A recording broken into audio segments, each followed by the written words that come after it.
Hi everyone, I'm April, and you're watching The Tangled Cat Speaks, and this is a book edition. So, let's go ahead and get into some of the books that I read. Actually, real quick, just let me reintroduce myself yet again. My name is April. I live in Rio Rancho, New Mexico. I like to knit and crochet, and I love to read. So that's why we're here today, because of the books. So let's go ahead and start with the audiobooks. I did 3 audiobooks in the past 2 weeks, and they were all borrowed from the library. So the first one that I did was actually my first ever, don't be shocked and appalled. Well, you could be shocked, but don't be appalled. This is my first ever George R.R. Martin story, and it is not even from A Song of Ice and Fire. I haven't read that yet. I am totally dying to read it. I have all of the available stories in that series, but I haven't gotten to it yet. But what I did listen to on audio was a book that was written by George R.R. Martin and Lisa Tuttle. They wrote together a book called Windhaven, and it is a fantasy book, but it's a lighter fantasy book. I've seen the TV show for Game of Thrones, and it is not anywhere near that kind of it's not that style of fantasy at all.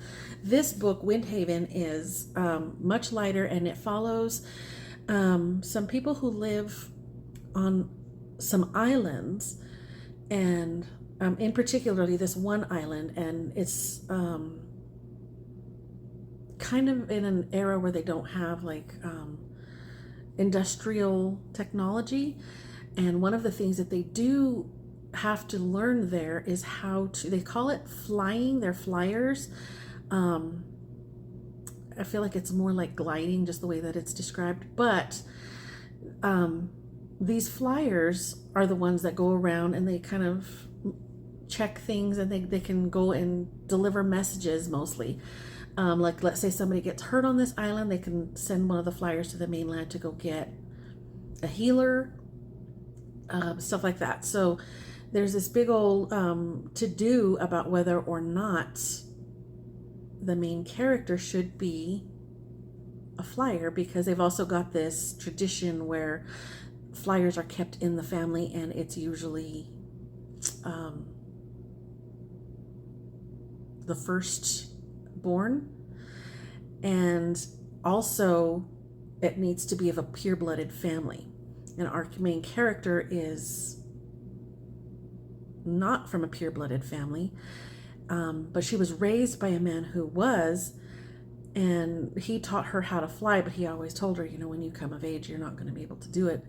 And, his line would kind of die down because he didn't have any children of his own. So basically the story goes about telling how she wants that to change because she wants to be a flyer. It's a really good story. It's really interesting. I really gobbled it up in the audio, and I just listened to it while I was knitting, and just went nonstop with it. So it didn't take me very long at all. Really enjoyed that one. I promise I'll get back to some more not back to, but I will get to some more George R.R. Martin so at some point. I don't know when, but at some point. The other audio that I did was part of the Rogers cheap old books that we're reading, that Michael K. Vaughan came up with in his podcast here on YouTube. And if you don't know Michael K. Vaughan, he has a mummy who co-hosts with him, and it was Roger, this mummy, who came up with the plan. And all of these books that he's chosen, one a month. I think we started in February, so one a month. These are all books that can be gotten very cheaply or even free from Project Gutenberg. So this book is called Gladiator by Philip Wiley. It is a science fiction. And what I was told when I first was told about this book was that it was written in 1930, and basically a lot of what was in this book lent itself to what became Superman in the comics. And I did see that when I read this book. And I did also see a little bit of Spider-Man in there. So what it is there's a scientist, and he's testing on animals, trying to create a super creature. And he's been testing and testing and testing on animals. And one day he decides that he wants to test it on something human, on someone human. And then his wife comes up pregnant. And he ends up testing on his child. And I'm not going to say any more about that part of it because I was frankly quite appalled at how this went about. But other than that, the story kind of follows. It's like I said, a lot of Superman drew a lot from this book, but it's not a Superman type story. This basically follows the child growing up, his school years, his college years, and later on when he ends up in the military and stuff like that, and how he has to survive in a normal world having these superhuman talents. Really, really good story, and I very much enjoyed it. And thanks to this list created by Michael K. Vaughan and Roger the Mummy, I had I'm learning about a lot of books that I never would have in the past, and I have had so much fun. So I can't wait till next month. So Gladiator, Philip Wiley. The last audiobook that I read I just finished it yesterday, and it was one that came up on my holds on Libby, but from my library. It had been on hold for me for like 8 weeks or something, and so I just kind of popped it in the middle of other stuff that I had been planning. This is called Ascension by Nicholas Binge. Now I saw this listed as a horror, and it does have horror elements, but to me this is more sci-fi. And basically it deals with scientists who have to go try and explore this mountain that is way higher than any mountain has any right to be, and it wasn't there 2 weeks ago. It's just showed up in the middle of this ocean, and nobody knows what the heck is going on. And like I said, it does have some sci-fi elements, but it's definitely, some horror elements, but it's definitely, to me, more sci-fi. Very interesting concepts in there, and yeah, I really had a good time, and I'm glad that I waited 8 weeks to listen to this book. I actually didn't read a whole lot this couple of weeks, honestly, just because I had a lot of things going on and a lot of running around that I had to do, so I didn't get as much read as I had wanted.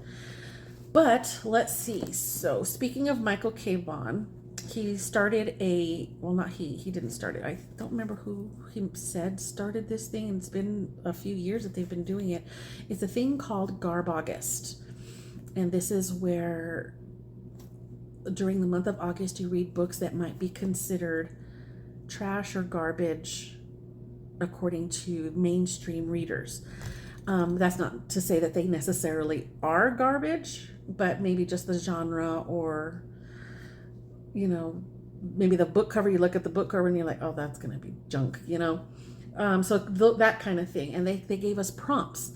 So the first week, the prompt was men's adventure or category romance. Now I didn't have, and I'm trying to read books that I own mostly. So I didn't have men's adventure that I know of. I didn't really look through everything, but as far as I could recall, I didn't have any men's adventure, and I didn't have category romance.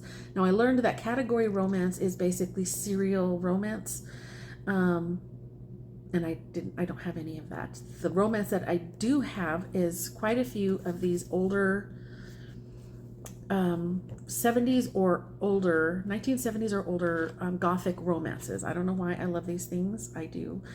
And I am just going to, stretch the rules a little bit. And so I read the Gothic romance as opposed to category romance. And the one that I picked is called The Legend of the Green Man by Sarah Healy. Let's just say Healy. And it's all green because it is set in Ireland. Now this follows a lady from London, she's got status and she's got money, and she just doesn't have the right pick of who she wants to marry. And she's got, I want to say she might even be a widow. She does have a child. I can't remember if she was a widow or if he left her. Anyway, not the important part. So she has been kind of seeing this man who is also got some status in Ireland, and she decides, oh, I'm gonna go see him. I don't like it where I'm at. I don't want to be in London. I'm just not happy here. I feel like there's big scandals going on, and I just want to leave. And she went to Ireland. She did send a letter ahead of her to tell this guy, hey, I'm coming. But he doesn't get the letter, and shenanigans ensue. It's a really good story. It is a romance, so there's going to be love interest and all of this involved, but it actually has a bit of a mystery to it, which is why I like Gothic romances, because there usually tends to be, it's darker than the regular bodice ripper romances. There's, always some kind of brooding something going on in the background of what the main story is, and I really enjoy those stories. So this one I had a lot of fun with. Not to mention green is my favorite color, all shades of green. So there you go. And speaking of green, the second book that I read in the Garbogist, the second week was either titles. There's a book called Paperbacks from Hell, and that lists a whole bunch of Garbogisty type titles. And one of those I actually owned. I can't remember what the other prompt was.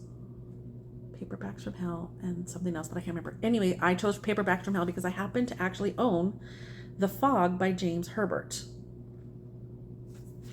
I have never read anything by James Herbert. There is some sort of earthquake and a big crack opens up in the town, and some people are lost into this crack, and out comes this big yellow mist, and they don't know what else to call it except a fog.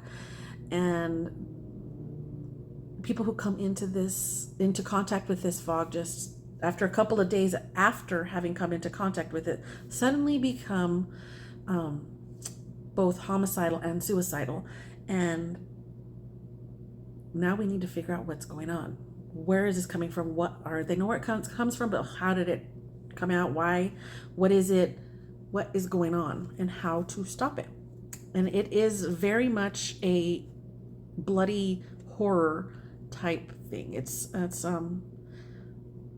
I wouldn't say it's so much like, because to me there's different kinds of horror. There's the kind that kind of messes with your brain, and then there's the kinds that just is just flat out blood, guts, and gore, and that's what this one is more like that.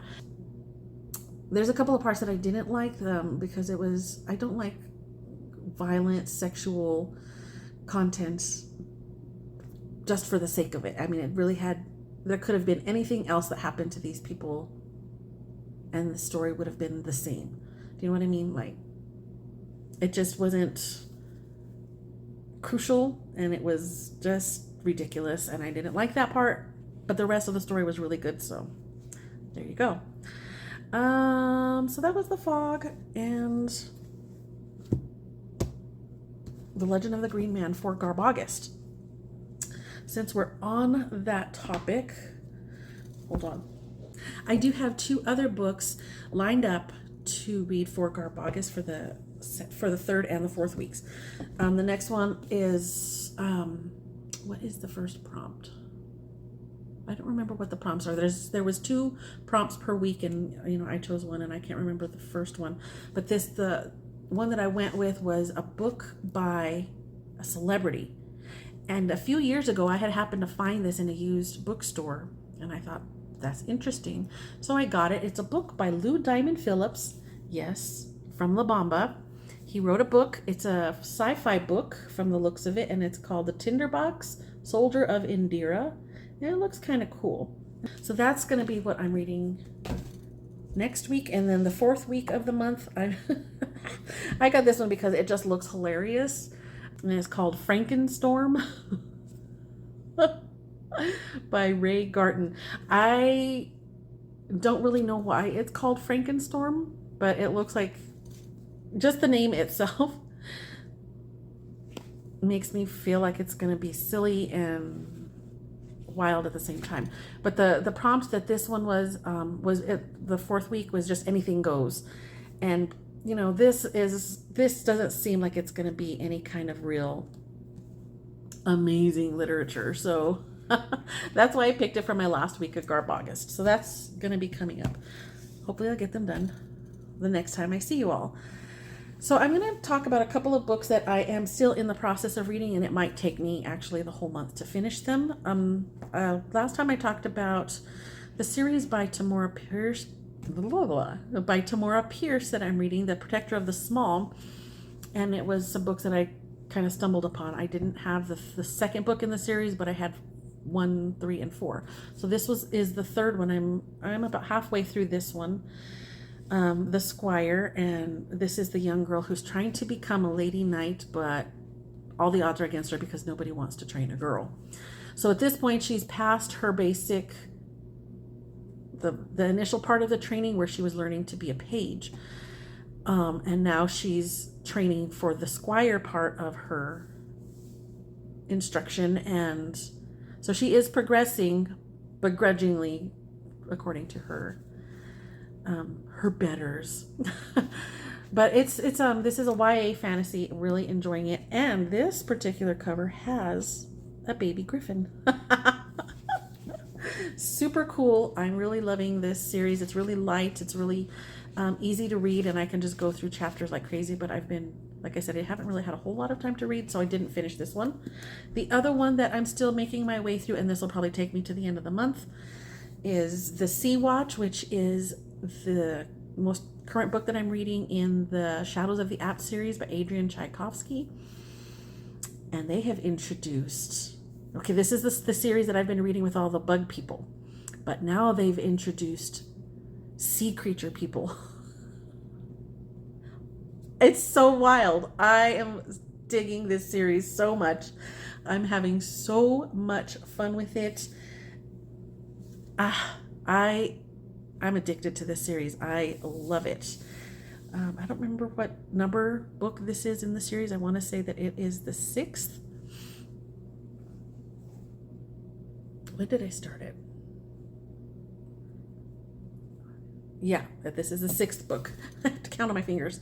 It's the 6th book. But I am having so much fun. I just wish that I could have finished it sooner, but I had quite some big books this time. So, yeah, that's what we'll be talking about next time, finishing up those 2 books and talking about the other 2 books for Garb August, and maybe some other things that kind of drop into my lap.